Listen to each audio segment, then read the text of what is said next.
ready? Yeah. Spell my first and last name. First name is Mike, M-I-K-E. Last name is Harmon, H-A-R-M-O-N. And I am the interim chief of police for the Cedar Park Police Department. So good morning. Wanted to bring some positive news to y'all this morning and to our community here in Cedar Park. After 16 hours of negotiating with the young man inside of the house, about 15 minutes ago, he did release his brother and his sister and a family pet, a small dog. I have been in contact with them. They are doing well. They are being interviewed by our negotiators and treated by EMS to make sure that they're in good health. This is positive news after 16 hours of negotiations. Our negotiations team has been doing an outstanding job throughout the night and ever since this incident really started. What I do want to say is we're reaching out to this young man to let him know that we want to end this in a peaceful resolution. We don't want anybody else to get hurt. We want to get him the help that he needs, and we want him to come out so we can end this peacefully, like I said. I'll give you a quick update on the officers. 2 of the officers were released from the hospital last night and sent home and in good condition. 3rd officer went into surgery this morning. I don't have an update on the progress of the surgery, but we will have that update later when it's provided to us as well. But I just wanted to bring that to everybody's attention, especially the community here in Cedar Park, because they've been reaching out throughout the night, not only asking the wells of the officers, but also really concerned with what is going on in the house with the suspect and his family. What's his mood been like over the hours as he has released 2 people? Is he talking more with the negotiators? Is he open to conversation? He's very open to conversation.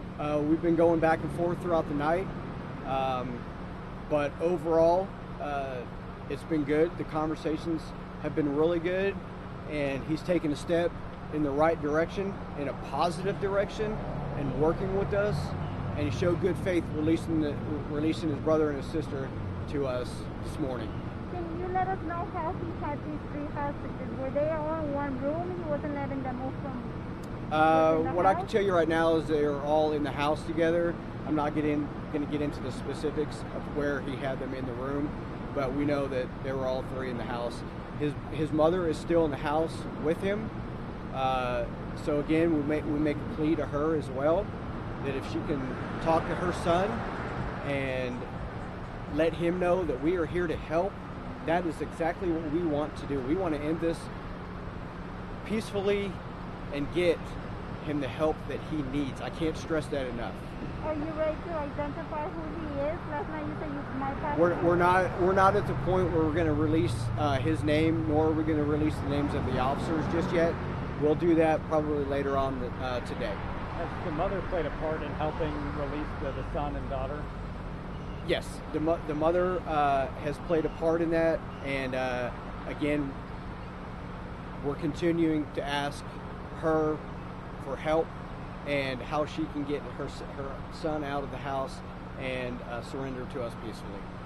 As far as hostage situations, is this one of the longer, drawn out ones that you've been in? This has probably been the most complex one that I've been involved here in Cedar Park, and I've been here 22 years.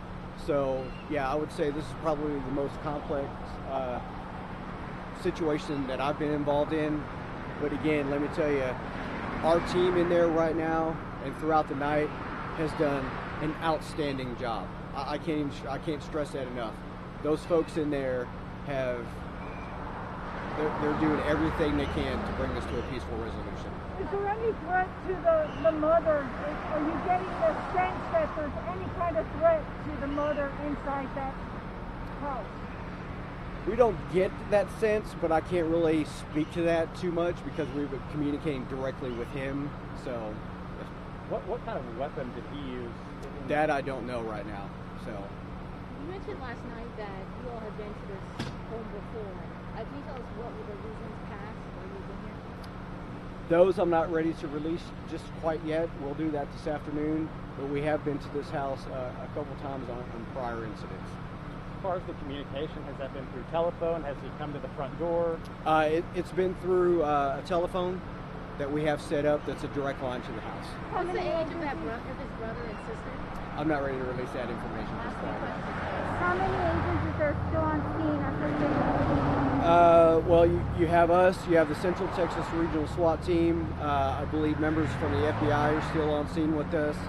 And we've scaled it back quite a bit going through the night.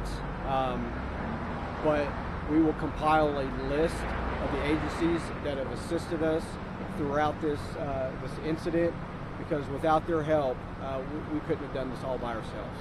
About what time was it that the brother and sister came out?